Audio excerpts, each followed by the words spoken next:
Hello and welcome to UIDHTML guys. तो पहुंच चुके हम चैप्टर नंबर 21 में, जहां हम जानने की कोशिश करेंगे एरे के मेथड्स के बारे में। और यहीं से अब स्टार्ट होता है एरे के मेथड को लेकर के। बहुत इंपॉर्टेंट चैप्टर्स होंगे आगे अब, ठीक है, क्योंकि ये जो एरे है ये डेटा हमें मिलता है सर्वर से, जिसके अंदर में ऑब्जेक्ट्स, स्ट्रिंग, किसी भी तरह का डेटा, हेट्रोजेनियस डेटा हो सकता है, राइट। तो अगर मेथड के बारे में नहीं जानेंगे तो आप एरे पे काम करना बहुत पॉसिबल, इनफैक्ट जावास्क्रिप्ट में आपके बहुत प्रॉब्लम आ जाएगी, बहुत इम्पॉसिबल है एक मान के चलिए। इसलिए आपको मेथड्स ज़रूरी है आपको जानना, क्योंकि ये बहुत इजी और सोफिस्टिकेटेड वे में आपको डेटा के ऊपर ऑपरेशन करने के लिए एक फैसिलिटी देता है, करेक्ट। तो अब हम यहाँ जानेंगे फॉर ईच के बारे में, और हमें फॉर लूप जो हमने इससे जस्ट प्रीवियस में जाना था उसके बारे में भी जानेंगे, क्योंकि उस पर भी हम ट्रेडिशनल लूप में फॉर के बारे में भी जानेंगे, और उसके बाद हम फॉर ईच के बारे में भी हम जानेंगे, ताकि हमें आसान हो जाए हर लूप के बारे में एरे के साथ काम करना। ओके, तो पहुंच चुके हम अपने कोड में। तो जैसा कि देख रहे हैं हम चैप्टर नंबर 21 में हैं, और हम यहाँ पर एरे के मेथड के बारे में समझेंगे, जो कि है फॉर ईच, और मैं फॉर ऑफ जो ट्रेडिशनल लूप है उसके साथ भी हम जानेंगे। अब सबसे पहले जानते हैं कि फॉर ईच करता क्या है। फॉर ईच का क्या सीन है? ये बिल्ट इन मेथड है एरे पे, और वो सेट और मैप के साथ भी काम करता है। ये सेट और मैप अलग टाइप का डेटा है, फिर बाद में किसी वीडियो में डिस्कस करेंगे, क्योंकि अब तो आएंगे हैं आगे। नेक्स्ट, और वो बताता है कि it is use to iterate over the element of collection and execute the provided call back function once for each element. अंग्रेजी समझ में उतना नहीं आया, चलिए मैं इसको सीधा बताता हूँ कि ये क्या करता है। किसी भी एरे या सेट या मैप के हर एक एलिमेंट को के ऊपर एट्रेट करता है, और आपको वो एक कॉल बैक फंक्शन रन करके आपको वो एलिमेंट देता है। बस इतना ही समझ लिया। अब इसको हम आते हैं प्रैक्टिकल में, ठीक है। लेकिन उससे पहले कि हम की करेक्टरिस्टिक्स जान लेते हैं कि देखिए ये क्या होता है। एट्रेशन होता है। फॉर ईच एक लूप है तो एट्रेट करेगा, करेक्ट। दूसरा क्या है? कॉल बैक फंक्शन है, ओके। और ये कॉल बैक फंक्शन क्या है वो भी हम जानेंगे। और कॉल बैक फंक्शन का आर्गुमेंट है, जिसमें क्या है कि करंट वैल्यू है, इंडेक्स है, आई आप छोड़ दिया, ये एक्स्ट्रा है इस जगह पर, और ऑप्शनल है कोई चीज़, ठीक है, ये भी हम बताएंगे। नो रिटर्न वैल्यू, इम्यूटेबिलिटी, और नो अर्ली एग्जिट, ये सब जानेंगे। और एक बार आपने इसको समझ लिया तो आपका बहुत सारा मेथड का बहुत सारा कन्फ्यूज़न क्लियर हो जाएगा, ठीक है। खासकर उसके सिंटेक्स को लेकर के तो क्लियर होना ही होना है, ठीक है। और कहेंगे वाह, एक बार मैं बता दिया और सारे मेथड के लगभग स्ट्रक्चर वाइज जो है उसका सिंटेक्स वाइज क्लियर। तो सबसे पहले क्या करते हैं, मैंने आप देखेंगे यहाँ पर हमने क्या किया, एक एरे लिया। एरे क्या है? हेट्रोजेनियस एलिमेंट हम इसमें डाल सकते हैं। ये वर्ड हेट्रोजेनियस पिछले चैप्टर में बताया था। हेट्रोजेनियस एलिमेंट मतलब आप कुछ भी डाल दो, आप स्ट्रिंग डाल दो, नंबर डाल दो, अनडिफाइंड डाल दो, नल डाल दो, ऑब्जेक्ट डाल दो, वगैरह वगैरह, फंक्शन डाल दो, कुछ भी डाल दो, वो है हेट्रोजेनियस, करेक्ट, ओके। नेक्स्ट हमारा यहाँ पे चीज़ क्या करते हैं, हम फॉर लूप बनाते हैं। फॉर लूप बनाने से पहले मैं आपको एक बता दूँ कि एरे के ऊपर ही हमारे पास जो है इस जगह पर आप इसका डेटा का कितना डेटा इसके अंदर में वो आप निकाल सकते हैं। तो उसको करते हैं डॉट लेंथ। ये गेट प्रॉपर्टी है, गेट प्रॉपर्टी, हाँ, सेटर गेटर ये सब, सेट गेट ये सब सी हम जानेंगे। आप ये मान के चलिए कि एरे के ऊपर एक प्रॉपर्टी होता है लेंथ, जो आपके एरे का पूरा लेंथ बताता है, कितने एलिमेंट इसके अंदर में है, ओके। तो इसको मैं अगर मैं कंसोल डॉट लॉग करूँ, ये मैं क्यों कर रहा हूँ ये भी मैं बताता हूँ। अगर मैं कंसोल डॉट लॉग करूँगा तो आपको कंसोल में क्या करेगा, यहाँ नंबर 4 दिया। इससे आप क्या समझे, इसने ये बताया कि इसके अंदर में कितने एलिमेंट हैं, 1 2 3 4, जीरो से नहीं, जीरो इंडेक्सिंग से शुरू होता है, लेकिन काउंटिंग किया उसने 1 से लेकर के जितना था उसका, करेक्ट। आप समझ सकते हैं। तो आपको आइडिया मिला कि कब तक लूप चलेगा, एंड कहाँ पे होगा लूप, यही तो बताना था लेंथ को लेकर के। अब हम फॉर लूप को लेकर करते हैं। अब फॉर लूप में हम क्या करते हैं, लिखते हैं फॉर के बाद हम करते हैं, उसके बाद यहाँ देंगे हम यहाँ पे कर square, I mean small braces, और यहाँ करली ब्रेसेस, जैसा कि आपने पिछले चैप्टर में पढ़ा फॉर लूप का। अब कहाँ से लूप स्टार्ट करेंगे, मैं चाहता हूँ कि लूप स्टार्ट करता हूँ इसके फर्स्ट एलिमेंट से। तो क्या होगा, 0th एलिमेंट। तो मैं लिखता हूँ let I is equal to 0, यानी कि आई का जो काउंट बढ़ेगा वो 0 से स्टार्ट करो। और ये 0 हमारा क्या होगा, एक इंडेक्स ले लिए 0, और आई हमारा इंडेक्स बन गया है, और आई ही बढ़ता जाएगा। कब तक ये आई चलेगा, I less than person array dot length. अब लेस देन ही क्यों है, इक्वल टू क्यों नहीं है, ये भी हम समझते हैं। ये क्योंकि अगर लेस देन अगर नहीं करेंगे तो अगर इक्वल टू करेंगे तो ये हमारा 4 तक चलेगा, करेक्ट। लेकिन इंडेक्सिंग कहाँ तक से हमसे चल रहा है, इंडेक्सिंग तो 0 से चल रहा है, तो 0 1 2 3 तक खत्म हो जाता है, चौथा आपको अनडिफाइंड दे देगा, इसलिए लेस देन हमने उसके लेंथ से कम किया, ठीक है। और आई प्लस प्लस सिंपल इंक्रीमेंट, और इसको मैं लिखता हूँ कॉन्सोल डॉट लॉग, और मैं इसको कर देता हूँ आई। आई कितनी बार चलेगा यहाँ पर? 4 बार देगा, 4 बार देगा इंक्लूडिंग 0, 3 बार यहाँ, करेक्ट। 0 1 2 3 4 काउंटिंग में टोटल 4 बार। अब आपको पहले भी बताया था एरे का हम वैल्यू एक्सेस कैसे करते हैं। एरे का वैल्यू एक्सेस करने के लिए हमारे पास क्या है कि हम एरे में स्क्वायर ब्रैकेट डालते हैं और उसके इंडेक्स को डालते हैं। स्क्वायर ब्रैकेट यहाँ डाला, इंडेक्स क्या है हमारा? 0। जैसे 0 डालेंगे हमको वो नाम दे दिया, ठीक है, गौतम आ गया। फिर हम उसको 0 को 1 कर दिया, जैसे इसको 1 करेंगे हमको अगला नाम मुकेश दे दिया। तो सो ऑन जिस तरीके से आपको यहाँ मिल रहा है, तो वही तो हमारा यहाँ आई के साथ है। आई स्टार्टिंग में क्या है? 0 है, तो वेरिएबल इसमें आई का वैल्यू 0 जैसे हो गया। तो उसी तरह से अगर मैं कंसोल डॉट लॉग यहाँ पर इसी को उठाता हूँ, चलिए इसी को, यहीं से इसी को उठाया और यहाँ ला करके इसको मैं पेस्ट कर देता हूँ, और आई 1 के जगह जो भी था इस जगह पे हम आई कर देते हैं। तो आई हमारा स्टार्टिंग में 0 है, तो इसका 0th पोजीशन का डेटा ला कर रख दिया, ठीक है। 0 था तो गौतम, 1 था तो मुकेश, 2 था तो रोहन, और 3 था दीपक। हमारे पास आ गया। समझ गया आप डेटा कि कैसे हमारा एरे के साथ आइटरेट किया। लेकिन जरा देखिए एक सेकंड के लिए, इसमें आप कंटिन्यू और ब्रेक भी इस्तेमाल कर सकते हैं। हाँ, आपने पढ़ा पहले, ठीक है। लेकिन देखिए कितना कॉम्प्लेक्स है ना ये लिखा हुआ, यहाँ से I equal to 0, I less than, बड़ा मतलब बहुत ज़्यादा लंबा चौड़ा है। इसी चीज़ को आउटकम करने के लिए, थोड़ा सा अच्छा बनाने के लिए यहाँ क्या यूज़ किया गया? For each loop. अब फॉर ईच लूप में क्या होता है, अगर मैं इसको जानने की कोशिश करूँ तो आपके पास फॉर ईच में अगर जाते हैं यहाँ पर, पहला क्या है? आइट्रेशन। आइट्रेशन क्या है कि आप किस पर लूप चलाना चाह रहे हैं, ठीक है। एक क्या एरर दे रहा है, देखो ये वो खुद कर रहा है कि फॉर ऑफ यूज़ करो, आप फॉर यूज़ मत करो। सोनार क्यूब बता रहा है, क्योंकि सोनार क्यूब मैंने इंस्टॉल करके रखा है, इसलिए वो एरर दे रहा है। समझ रहे हैं? कोड क्वालिटी जानेंगे, सब जानेंगे आगे। तो पहले फॉर ईच तो जान लें। तो फॉर ईच में हमारा क्या सीन है कि इस जगह पर हम क्या करते हैं, कौन से एरे पे आपको लूप चलाना है। तो एरे हमारा क्या है? पर्सन एरे, ठीक है, मैंने डाल दिया। अब इसके ऊपर लिखते हैं फॉर ईच। जब फॉर ईच हम डालते हैं, इससे नहीं होगा काम, आपने फॉर ईच डाल दिया उससे नहीं। इससे पहले क्या होता है कि फॉर ईच का अगर बात करें तो कॉल बैक फंक्शन होता है। कॉल बैक फंक्शन कई बार आप सुनेंगे ये नाम, कॉल बैक फंक्शन, ठीक है। तो कॉल बैक फंक्शन क्या होता है? एक ऐसा फंक्शन जो फंक्शन के अंदर में, उसके पैरामीटर में फंक्शन हो, जो सारा काम होने के बाद वो एग्जीक्यूट होता है। तो यहीं पर हम क्या करेंगे, लिखेंगे फंक्शन, एक नॉर्मल फंक्शन डालिए, ठीक है, फंक्शन, और इसके अंदर में आप ऐसे डाल दीजिए, ठीक है। ये नॉर्मल फंक्शन हो गया ना। अब ये फंक्शन को आप बाहर भी बना सकते हैं, जरूरी नहीं कि यहीं पर हो। मैं इसको क्या करता हूँ, कट करता हूँ, मैं अपना यहाँ फंक्शन डालता हूँ। मैं इसको फंक्शन का नाम दे देता हूँ, जैसे कि दे दिया गेट पर्सन, गेट पर्सन के नाम से हमने डाल दिया इधर। अब ये गेट पर्सन को हम कॉल नहीं करेंगे, इसको सिंपल गेट पर्सन यहाँ पे डाल देंगे, ठीक है। और यही पूरा फंक्शन एग्जीक्यूट, यही कॉल बैक फंक्शन बन गया हमारा। तो खैर अभी हम गेट पर्सन के ऊपर बाद में जाएंगे, आपको कॉल बैक फंक्शन यहाँ लिख करके दिखाते हैं, जो कि एक नॉर्मल फंक्शन है। ये एनॉर्मस फंक्शन होता है जिसमें कोई नाम नहीं होता है, लेकिन जब बाहर मैंने किया था उसको हम फंक्शन नेम के साथ किया था, करेक्ट, आपने देखा, करेक्ट। यही कॉल बैक फंक्शन है, और इसके अंदर में हम कुछ भी लिखेंगे, ठीक है, वो हमें डेटा प्रिंट करेगा। लेकिन कुछ भी लिखेंगे डेटा प्रिंट करेगा, तो क्या लिख देंगे और क्या डेटा प्रिंट करेगा। तो क्या लिखेंगे, क्या डेटा प्रिंट करने के हिसाब से अगर बात करें, तो हमें जो डेटा किससे चाहिए, पर्सन अरे से। और जब हमें पर्सन अरे से डेटा चाहिए, तो फॉर ईच क्या करता है, अपने आप बिहाइंड द सीन, पीछे से एक एक आपको एक वेरिएबल देता है, उस वेरिएबल में एक एक एलिमेंट, एक एक लूप, एक एक बार जब कॉल बैक फंक्शन रन होगा वो आपको देगा। तो आप यहाँ पे क्या करो, जैसे क्या लिखा हुआ है कॉल बैक फंक्शन में, करंट वैल्यू। अब करंट वैल्यू वर्ड, ये वेरिएबल है, आप कुछ भी वेरिएबल डाल दो। मैं यहाँ लिखता हूँ पर्सन, पर्सन वैल्यू डाल दिया। अब ये पर्सन क्या होगा, इसको जब कंसोल करेंगे तो इस एरे से एक बार ये जब रन होगा, तो यहाँ से एक बार एक एलिमेंट के लिए रन होगा, इसके लिए। तो एक एलिमेंट में क्या है, गौतम, स्ट्रिंग है, तो इस पर्सन में क्या होगा, स्ट्रिंग आ जाएगा। वही स्ट्रिंग हमारा यहाँ पर हम इसको, अरे यार कंट्रोल सी, यहाँ कंट्रोल वी, ठीक है। तो यही पर्सन में हमारा वो वैल्यू आ जाएगा, और ये वैल्यू हमारा कंसोल यहाँ से प्रिंट कर देंगे। लीजिए सेव कीजिए।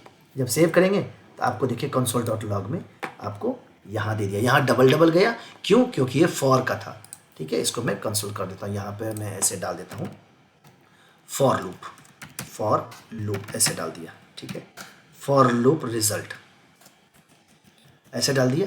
तो अब मैं करूँगा तो वो देखिए फॉर लूप रिजल्ट है, और ये हमारा नीचे जो बना वो हमारा फॉर ईच का बना। तो कितना आसान है, कोड लिखने में कितना आसान है ना, करेक्ट। इसलिए फॉर ईच यहाँ पर ज़्यादा प्लस पॉइंट निकला। नेगेटिव क्या लिखा, देखिए इसमें ये नहीं पता है कि कब तक लूप चलेगा, हमने एंड तो किया नहीं, लेकिन ये डेफिनेट टाइम तक चलने के लिए दिया था। तो फॉर हमारा एक डेफिनेट तक था, थोड़ा जल्दी काम करता था, लेकिन कॉम्प्लेक्सिटी काफ़ी ज़्यादा था, और कोड हमेशा सिंपल होना चाहिए, कॉम्प्लेक्स नहीं होना चाहिए, आप भी जानते हो, करेक्ट। अब इस जगह पर क्या करेंगे कि आपने देखा कि यहाँ पर अगला जो दिया हुआ है वो है इंडेक्स। ये दोनों ऑप्शनल है इसलिए काम कर गया। ये इंडेक्स क्या है, इससे पहले कि इंडेक्स जाए तो ये जो फंक्शन हम लिखे हैं call back function, anonymous function इसके अंदर में बनाए जो कि कॉल बैक फंक्शन कहलाता है, क्यों ना इसको एरो फंक्शन करके और छोटा कर दिया जाए। चलिए इसको हटा देते हैं। जब इसको हटा देंगे तो हम फंक्शन वर्ड हटाते के साथ ये फैट एरो देंगे तो हमारा काम कर जाएगा, करेक्ट। ये देखिए अब भी काम कर रहा है, करेक्ट।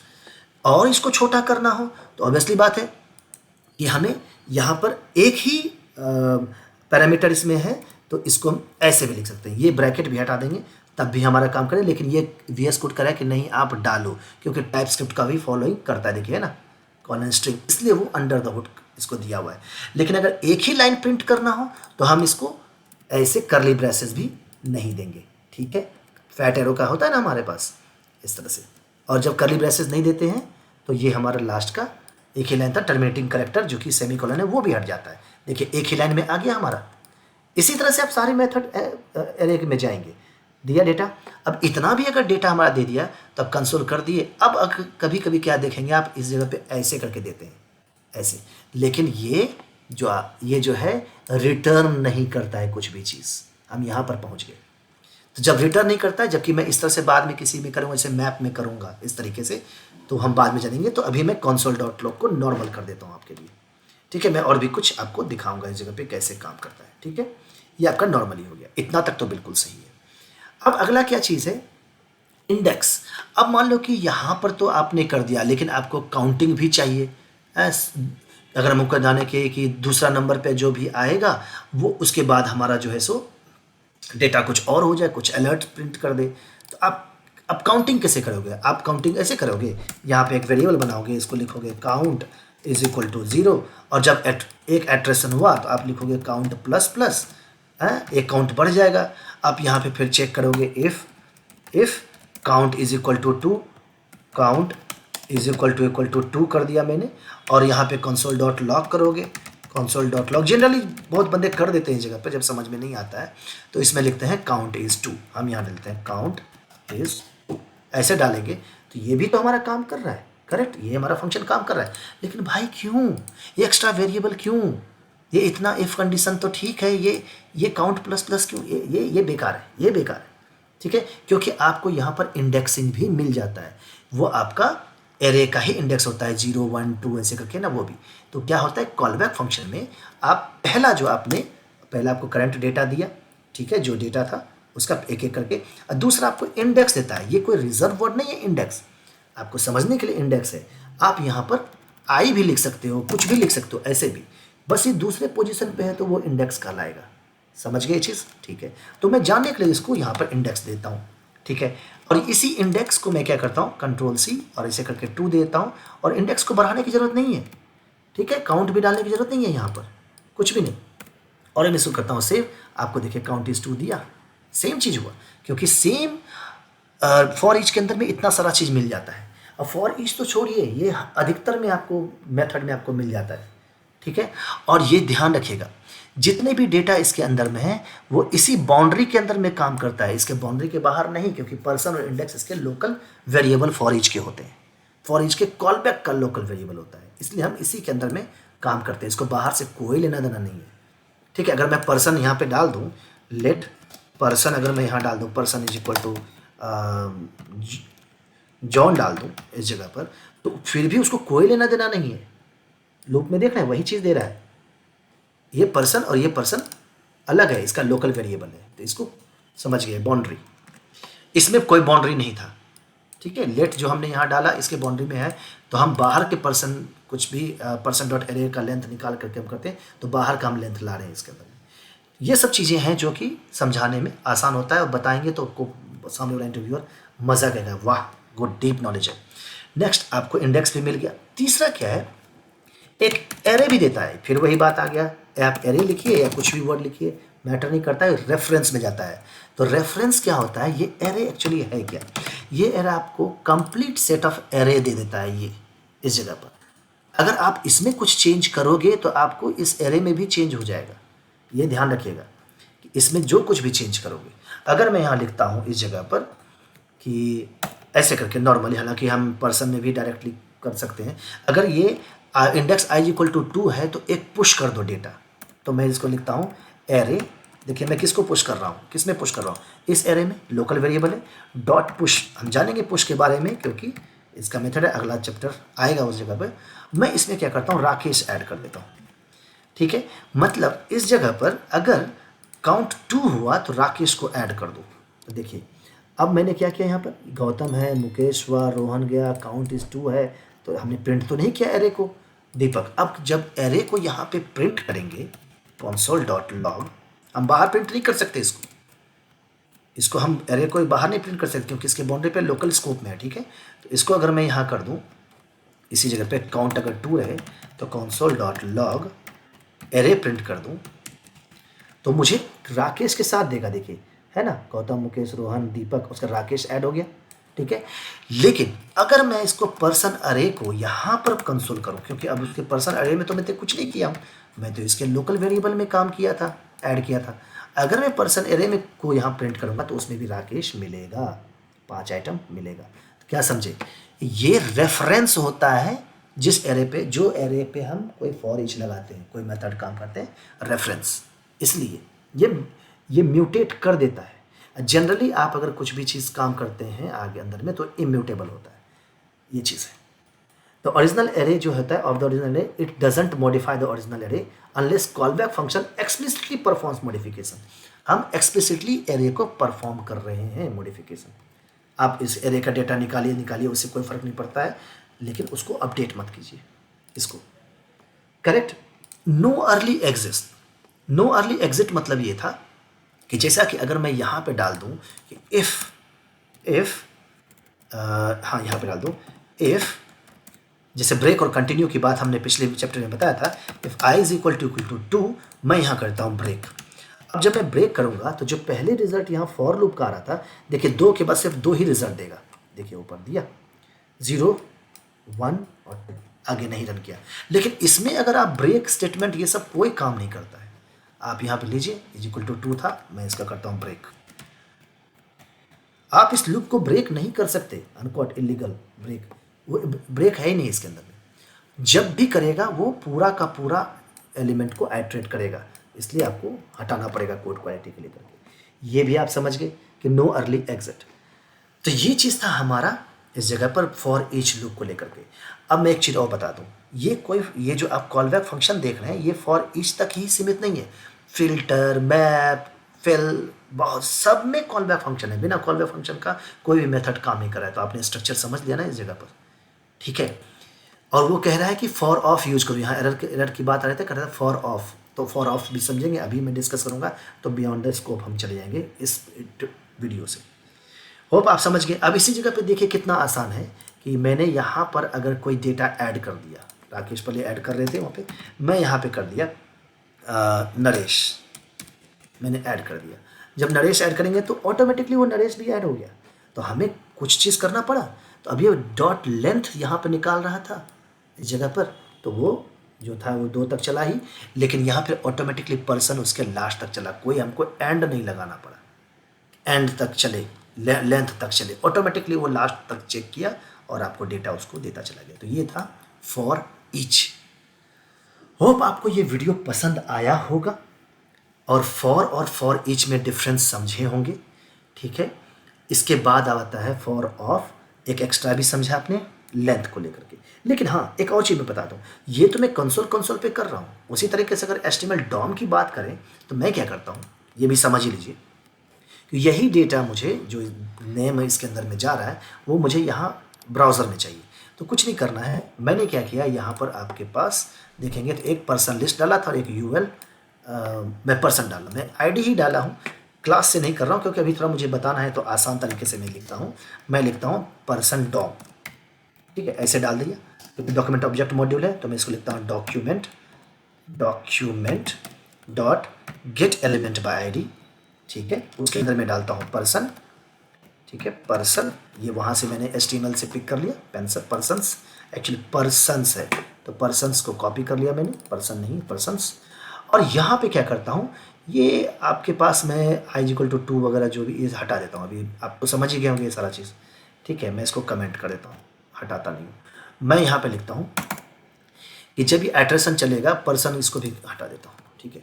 अब यहाँ पे क्या होगा, मैं एक एलिमेंट बनाता हूँ, लेट li, एक li बनाता हूँ। तो li कैसे बनाता है, डॉक्यूमेंट, ये मैंने नहीं बताया था लेकिन देखिए ये ऐसे तो समझ सकते हैं। अगर मैं पूरा डॉम का बनाने लगता ना तो फिर समझ लें कि आप एरे में घुस ही नहीं पाते। अभी क्रिएट एलिमेंट पे जाता हूँ तो एक एलिमेंट बनाता हूँ। आप डायनेमिकली भी एलिमेंट बना सकते हैं, ऐसा नहीं कि आप सिर्फ HTML में ही डेटा डाल सकते हैं, आप स्क्रिप्ट के थ्रू भी डाल सकते हैं। तो इसमें मैं क्या करता हूँ, li एलिमेंट लेता हूँ और इसी li में मैं क्या करता हूँ, इनर HTML भी डालता हूँ। आप इनर टेक्स्ट भी डाल सकते हैं, मैं इनर HTML डालता हूँ ताकि उसके अंदर मॉडिफिकेशन करना हो तो कर सकते हैं। और इसके अंदर में मैं क्या करता हूँ, वही डेटा जो हमारा आ रहा था पर्सन, ये पर्सन में डाल देता हूँ, ठीक है, ऐसे डाल दिया। और इसी li को जो हमारा document dot gate element by ये था पर्सन डॉम, इसके अंदर में अपेंड करता हूँ। अपेंड मतलब क्या था, उसके अंदर में डाल दो, अंग्रेजी मीनिंग सिंपल, अपेंड चाइल्ड कर देता हूँ मैं। एक चाइल्ड क्या है हमारा, li, इसी li को इसमें डाल देता हूँ। और जैसे इसको सेव करूँगा, देखिए हमारे यहाँ डेटा आ गया, हाँ, जितने भी डेटा थे वो यहाँ पे आ गया ना, एक नया li बन गया। यहाँ पे आप जाके देखेंगे तो इसके अंदर में एलिमेंट्स में अगर मैं इसको थोड़ा सा ऊपर कर दूँ और इसको नीचे करूँ तो देखिए यहाँ पर हमारा पर्सन्स के अंदर में इतने li बन गए, जबकि देखेंगे इंडेक्स पे हमारा वो कोई भी li नहीं है, यूएल खाली है। यही तो है डायनेमिक चीज़ें हम करते हैं। तो ये भी मैंने आपको बता दिया। तो आपने क्या क्या नया सीखा, अपेंड चाइल्ड भी सीखा, क्रिएट एलिमेंट भी सीखा, आप नए नए एलिमेंट आप बना सकते हो, ठीक है। और आपने फॉर ईच के बारे में सीखा, कॉलबैक क्या होता है वो सीखा, इंडेक्सिंग क्या होता है वो भी आपने सीखा। मैं इसको बनाने देता हूँ, ठीक है। इंडेक्सिंग क्या है वो भी सीखा, एरे क्या है उसी कॉलबैक में वो भी आपने सीखा, ठीक है, इस जगह पर। तो इतना सारा चीज़ आप यहाँ पर सीखे। और फॉर क्यों यूज़ नहीं करना चाहिए वो भी हमने बताया, हालांकि क्योंकि कॉम्प्लेक्सिटी को लेकर के। ब्रेक इसमें इस्तेमाल कर सकते हैं, नेगेटिव इसमें है कि ब्रेक अब इसमें इस्तेमाल नहीं कर सकते हैं, तो आपको लगेगा कि यार यही यूज़ करो, लेकिन नहीं, इसका परफॉर्मेंस थोड़ा सा लिमिटेड है, लेकिन परफॉर्मेंस और कॉम्प्लेक्सिटी थोड़ा सा है, उस तरीके से बताया गया है, इसलिए वो बार बार एरर भी देता है सोनार क्यू। अगर आपको वीडियो पसंद है तो प्लीज़ हिट लाइक, सब्सक्राइब और शेयर भी कीजिए, क्योंकि यह बहुत मस्त सीरीज़ होने वाला है। तो ठीक है, अब अगला अगर मैं जाऊंगा यहाँ पर, अगर देखेंगे तो अगर मैं इस जगह पर जाता हूँ फॉर ईच के बाद, अब आप देखेंगे फॉर ऑफ भी है, फिर डिफरेंस, ये सिर्फ और भी डिफरेंसेस है, ये भी हम एडवांटेज डिसएडवांटेज हम जानने की कोशिश करेंगे। तो इतना सारा चीज़ें, बहुत सारा चीज़ें, ठीक है। तो आप होप आप समझ गए मैं क्या कहना चाह रहा हूँ। तो अगर आपको लगता है वीडियो अच्छा है तो प्लीज़ थैंक्स बटन भी इनेबल है, तो आप डोनेट करना चाहते हैं तो कर सकते हैं। तब तक के लिए बाय बाय, मजा आएगा, नेक्स्ट वीडियो में। मजा आया। और मैं ये जो मजा है हिंदुस्तान के हर व्यक्ति को देना चाहता हूं।